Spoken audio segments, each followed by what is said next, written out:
Bueno, mire, en primer lugar quiero decir que soy autor de un proyecto de resolución que se expresa claramente en 2 puntos que tienen que ver a mi modo de ver, a nuestro modo de ver desde el Partido Obrero y el Frente de Izquierda, que creo que son los puntos clave de este conflicto y el motivo de este debate, además de que cada uno fije posición sobre el tema en general, es ver qué papel va a jugar esta Cámara de Diputados en este conflicto.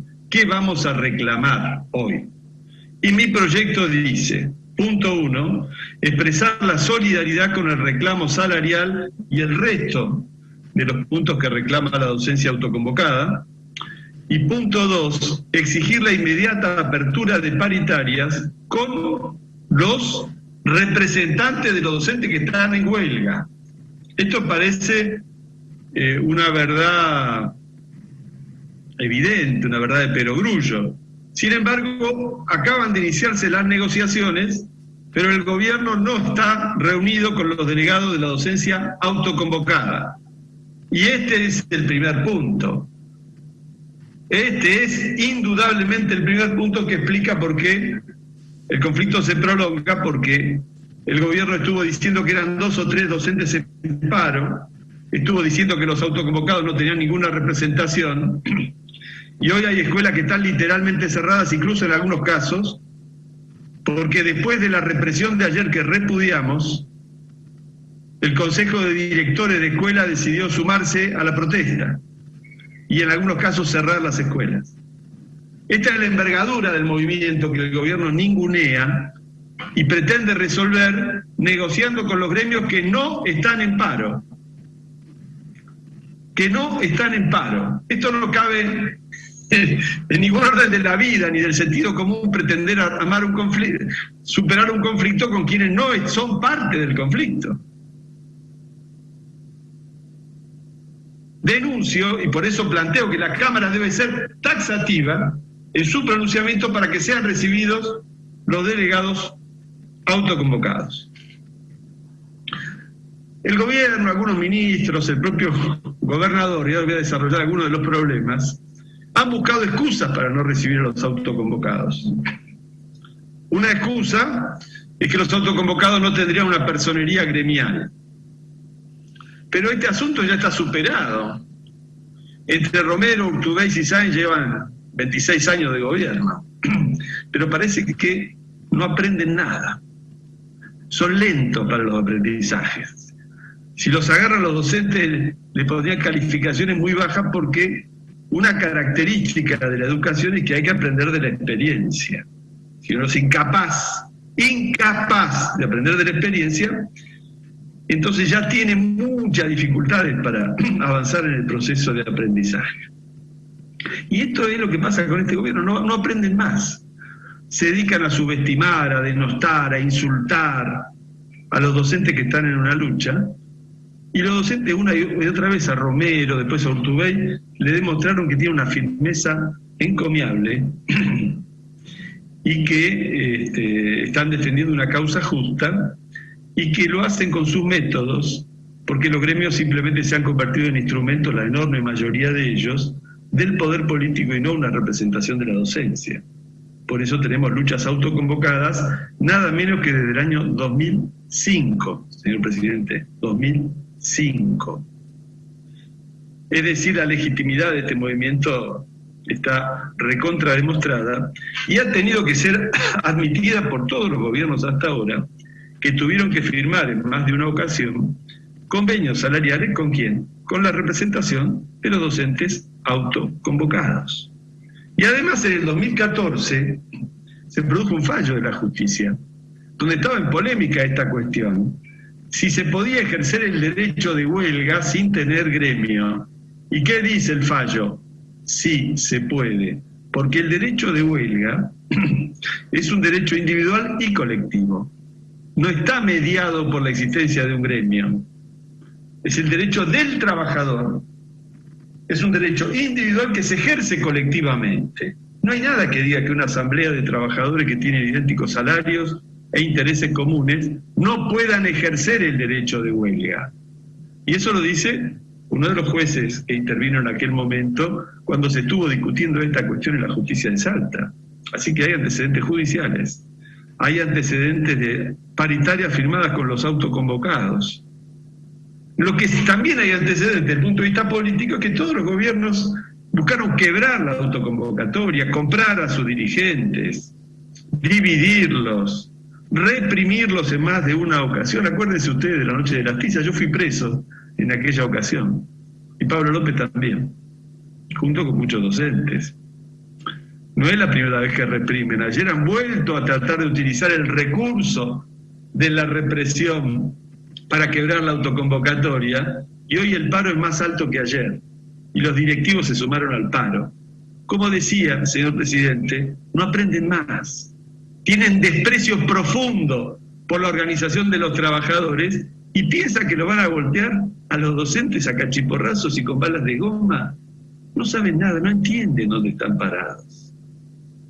Responden a una lógica oligárquica, pero se van a tener que sentar con los autoconvocados. Y yo pido que esta Cámara apruebe un proyecto para que se reúnan con los delegados que son la verdadera representación de los que están en huelga, que son la mayoría de los docentes de la provincia de Salta. La segunda cuestión que pido, o que planteo, es que claramente la base objetiva del conflicto, ¿cuál es? El gobierno quiere salarios a la baja. Es falso lo que dice Sáenz, de que los aumentos superan la inflación. El primer acto del gobierno de Sáenz fue eliminar una cláusula, que era la cláusula de indexación, la cláusula gatillo, que venía justamente de otros conflictos y que permitía establecer mensualmente el ajuste de los salarios en el último año del gobierno de Urtubey. El primer acto fue desenganchar los salarios de la inflación.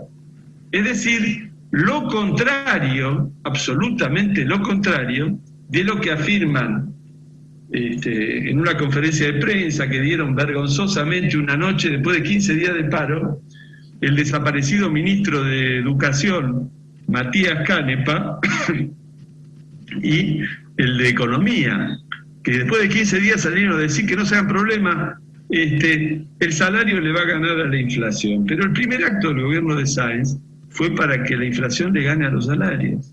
Eliminaron la cláusula gatillo. El salario se vino devaluando en los últimos 2 años. Se vino devaluando justamente por ese acto político del gobierno. Claramente el año pasado también estuvo por debajo y las maniobras que hay, la presentación ficticia de las sumas y de los cálculos, hacen, por ejemplo, de que el gobierno ahora en febrero dice que dio un 4% en compensación por la caída del año pasado, pero era un bono por única vez, no era una recuperación de lo que se perdió el año pasado. Y lo que se perdió el año pasado era mucho más que ese 4%. Entonces, lo que los docentes están planteando es una recuperación de un salario que se ha devaluado, que tienen 38.000 pesos al docente que recién se inicia, cuando la canasta de pobreza es 68.000, y una canasta completa son más de 120.000 pesos de una familia tipo. Esta es la realidad.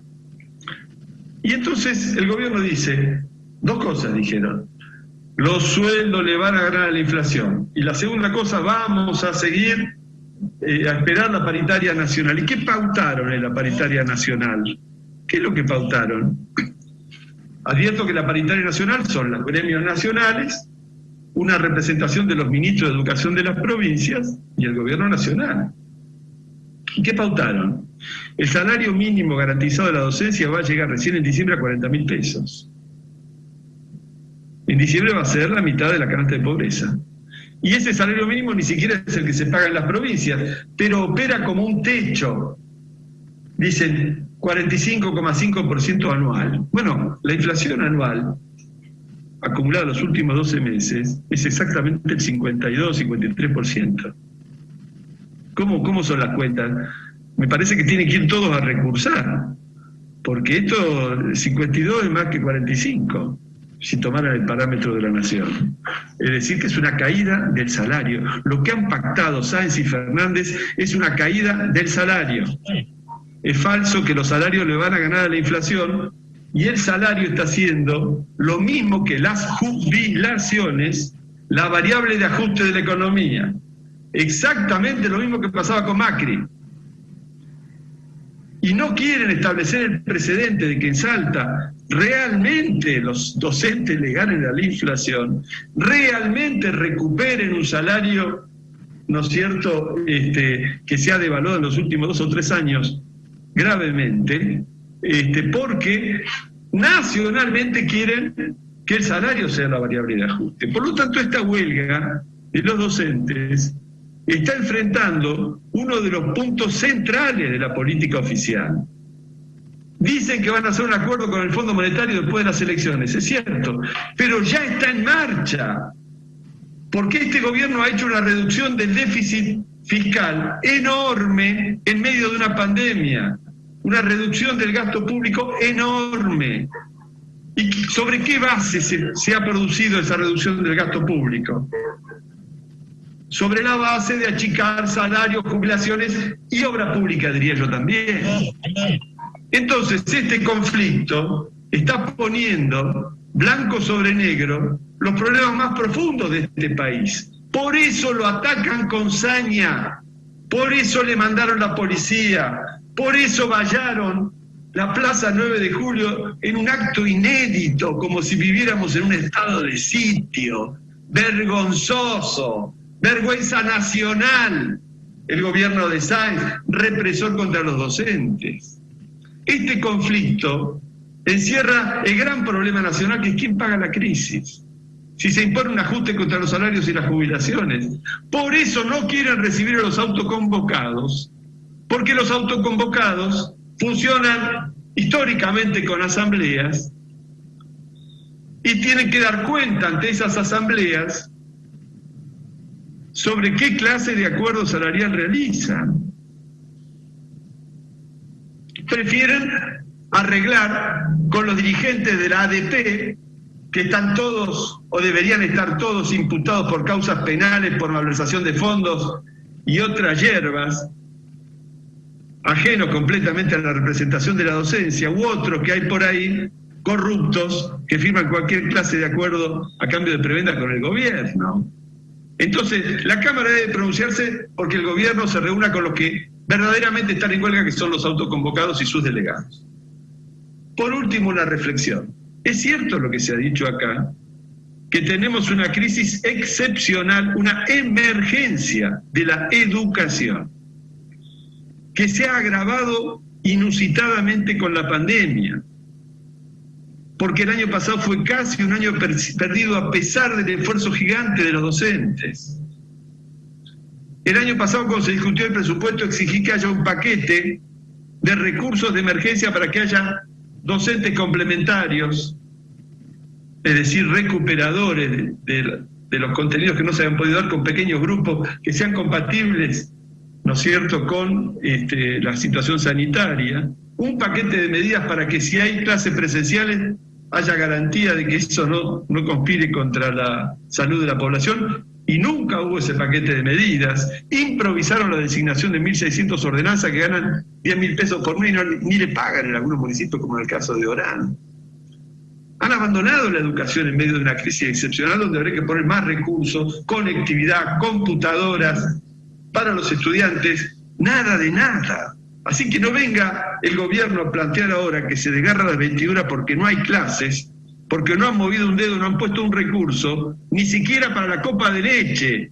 Desde esta bancada reclamamos y 2 meses tarde pusieron la copa de leche en la primaria y todavía no la tienen en la secundaria y funciona con los profesores haciendo un bolsillo para que los chicos tengan algo para comer. Entonces, dicho todo esto, denunciando de que no hay excusa para que no se reciban los autoconvocados, advirtiéndole a todos los trabajadores que deben mirarse en el espejo de este conflicto docente, porque acá está planteado el problema del ajuste que quieren hacer de toda la economía en contra del salario, en contra de las jubilaciones y apelando a los planes que históricamente sacrificaron al pueblo, pero nunca fueron una salida para el pueblo. Entonces ratifico los 2 puntos de mi proyecto de resolución. Punto 1, respaldo al reclamo salarial y al resto de las reivindicaciones. Punto 2, que el gobierno reciba en paritaria ya mismo a los delegados de los autoconvocados. Gracias, señor presidente.